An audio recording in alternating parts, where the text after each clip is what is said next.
1912, there was a fancy ship called the RMS Titanic. It was like a luxurious palace on the water, where people had grand parties and events. The Titanic was so big that it could carry over 2,200 passengers and crew, making it like a floating city on the sea. But on April 14th, something very sad happened. The ship hit a massive piece of ice in the ocean, which led to its sinking.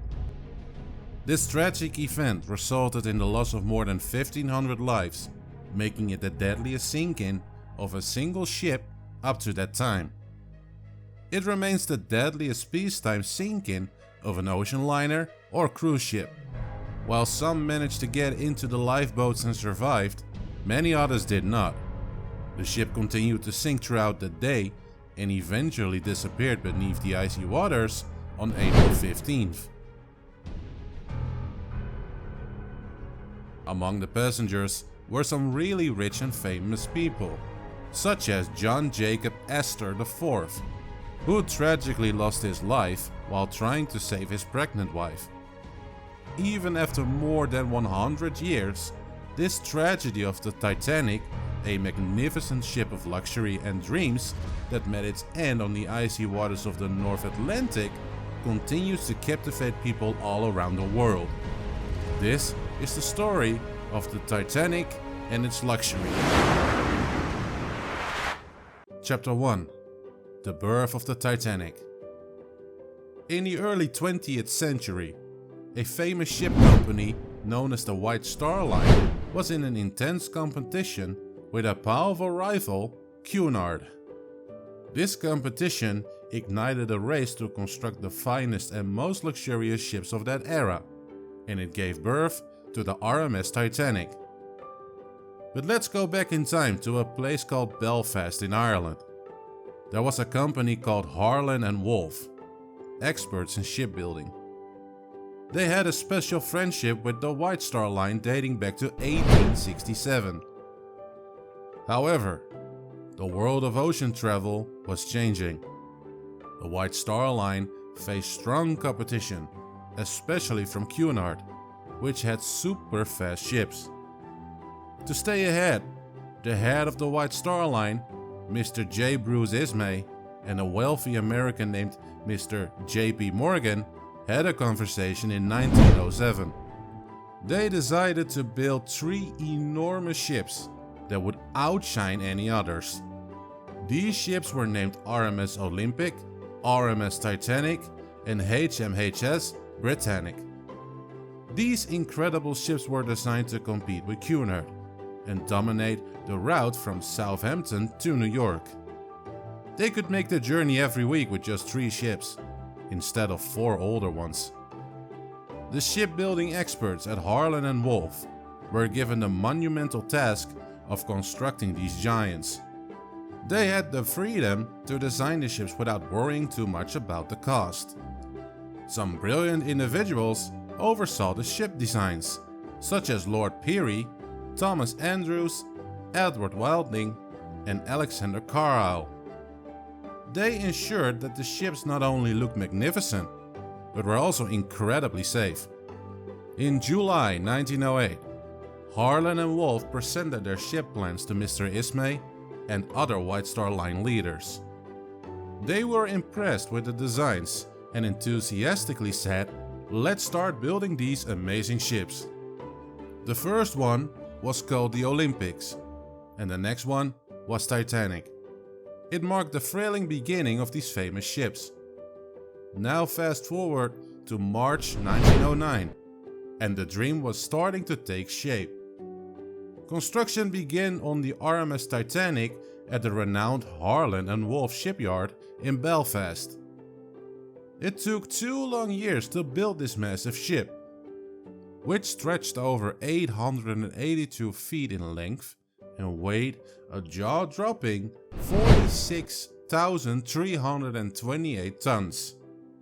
And what's more, it could race across the ocean at an incredible speed, reaching 23 knots. But what truly made the Titanic exceptional wasn't just its size and speed. It was like a floating palace.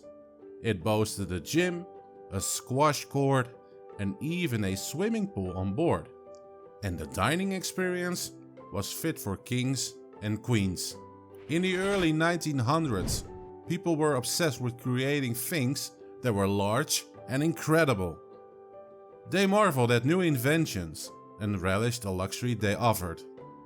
For many, the Titanic was the realization of their dreams.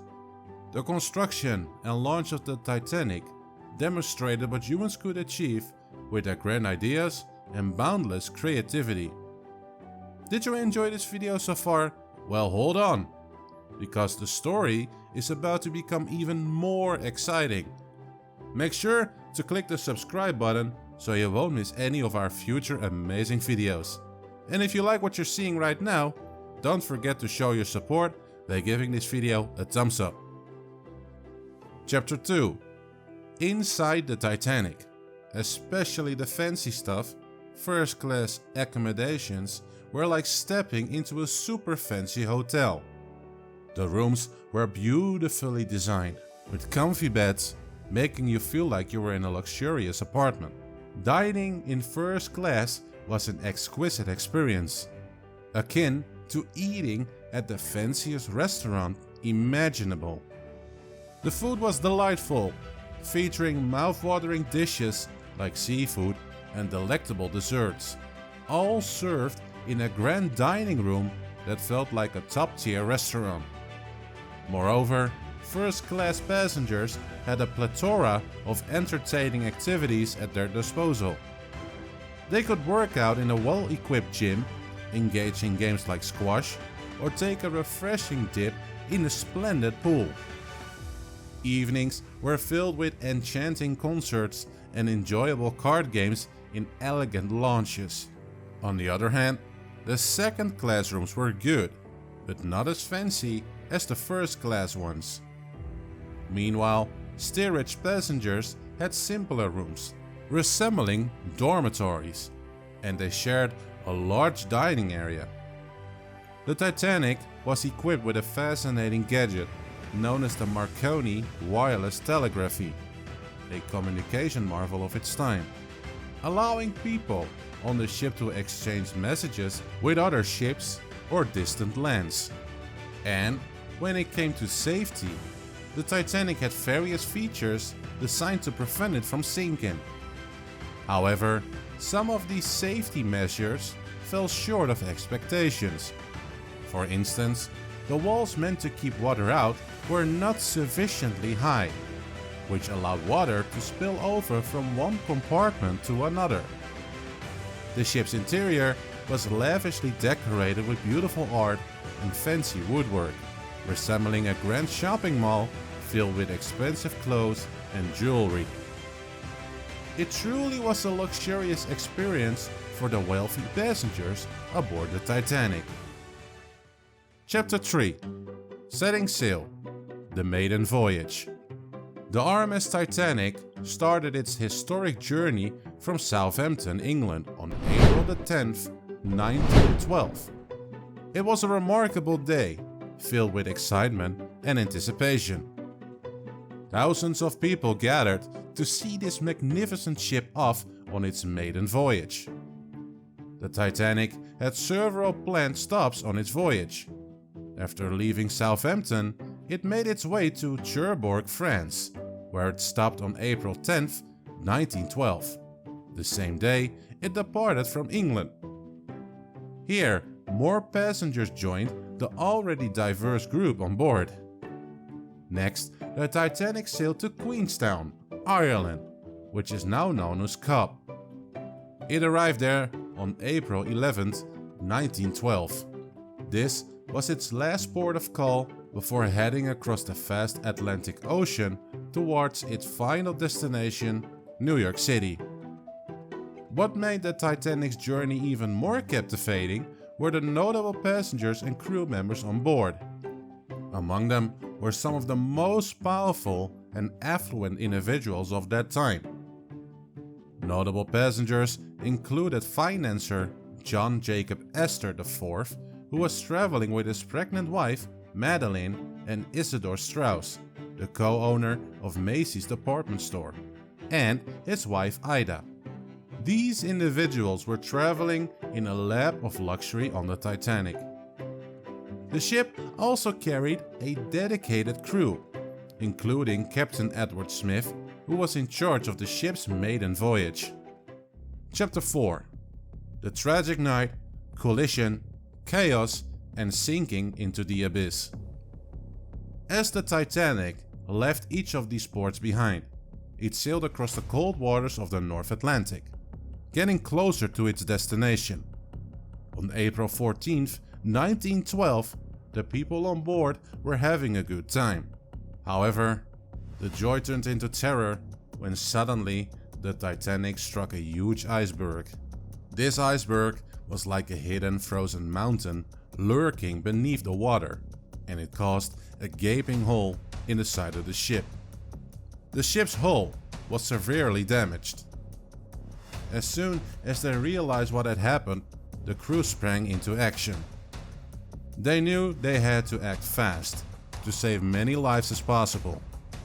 Alarms rang loudly throughout the ship, and the crew members worked tirelessly to get everyone to safety. They started lowering lifeboats and guiding passengers to them. The crew did their best to handle the chaotic situation. Panic and chaos spread among the passengers. People were running around, trying to find lifeboats and safety.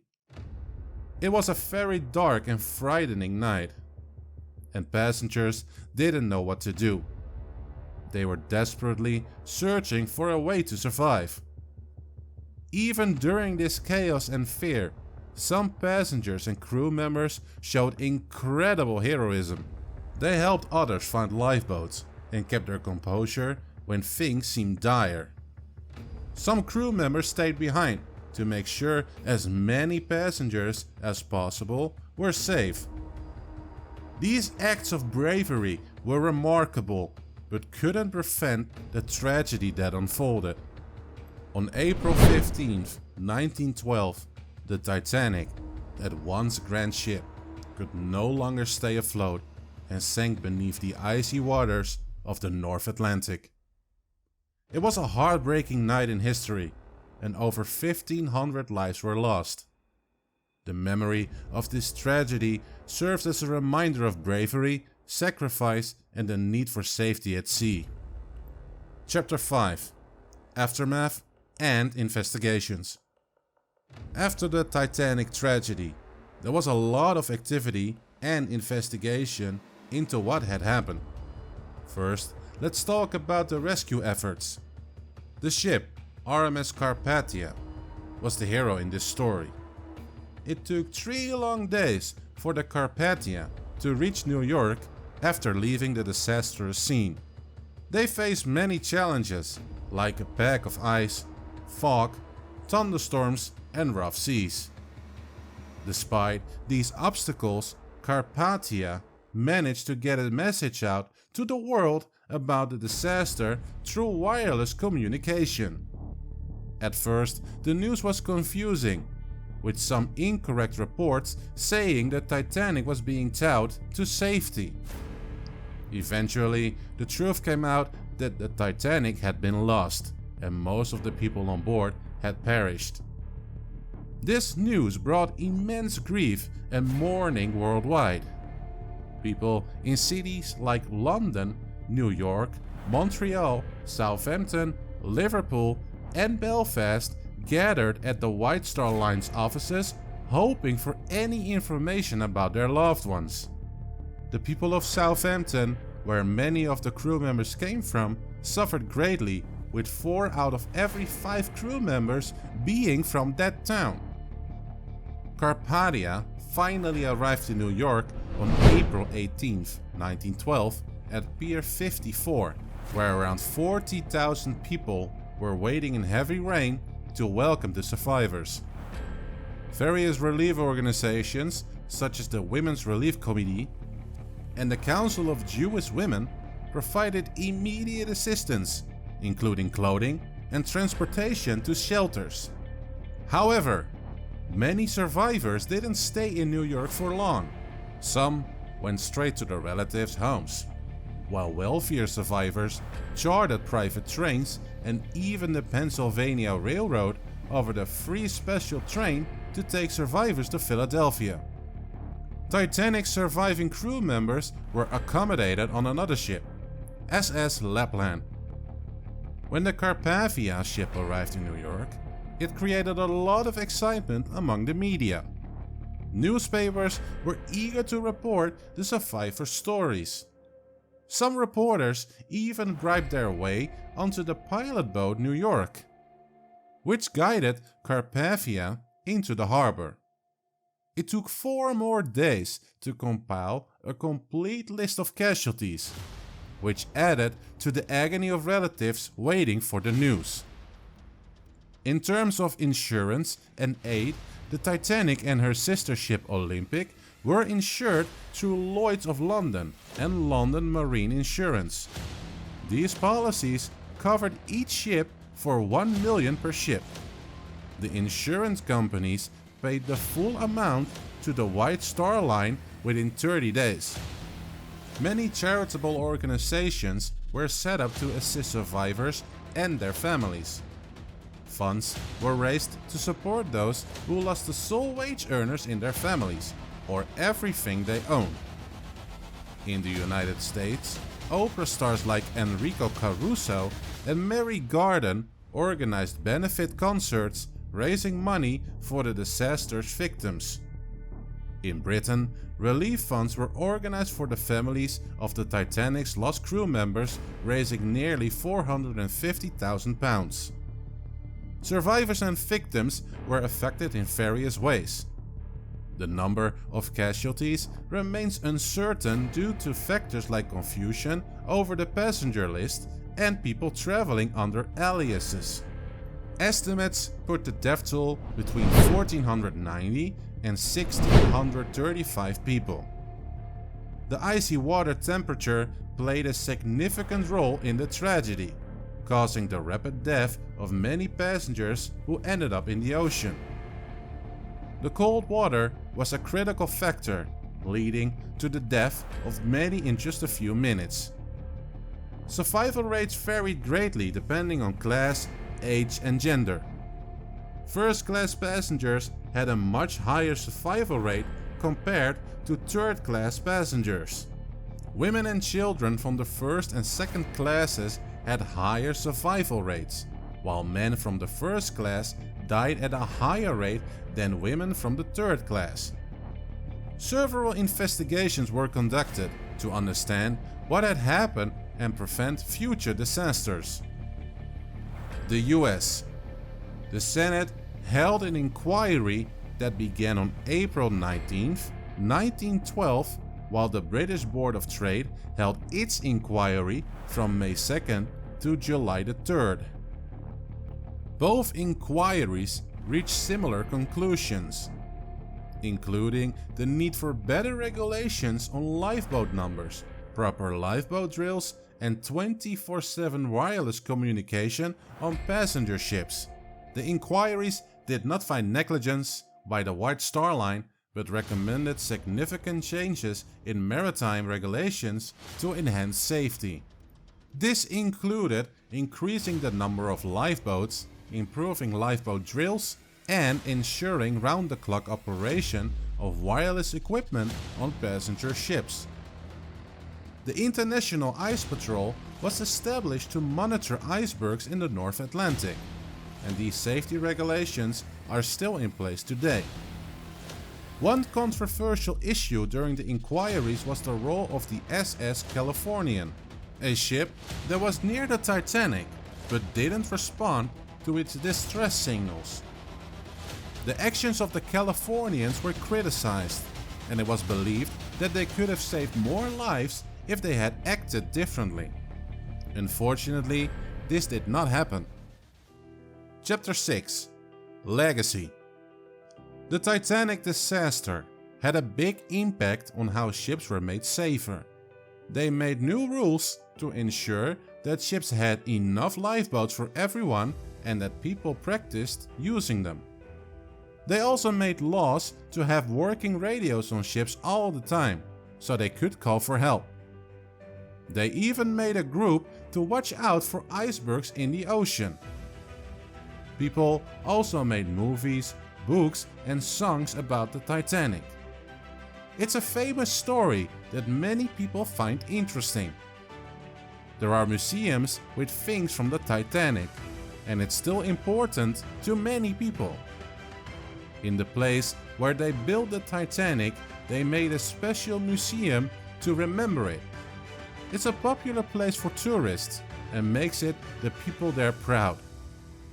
The Titanic story is still remembered today, and the disaster left a deep impact on the world, not just in terms of regulations and safety measures, but also in the stories of the survivors and the tragic loss of so many lives.